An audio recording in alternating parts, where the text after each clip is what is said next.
A great time-saving tip is to set your customer defaults before you create your customer records. Setting these means that you'll spend less time amending information, which speeds up the process of creating your records. To access these options, open the Settings menu and then choose Customer Defaults. The first tab contains the record defaults. These are used when you set up new customers. This includes settings such as the standard tax code and nominal code.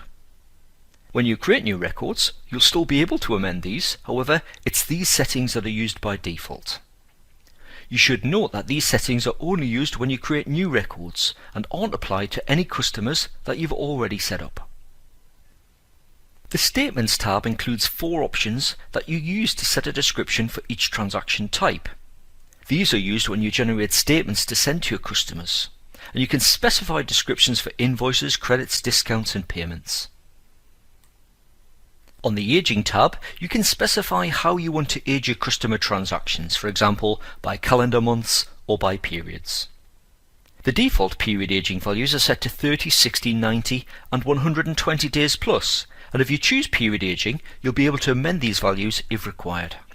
You can also specify whether you want to include any future dated transaction values in the balances.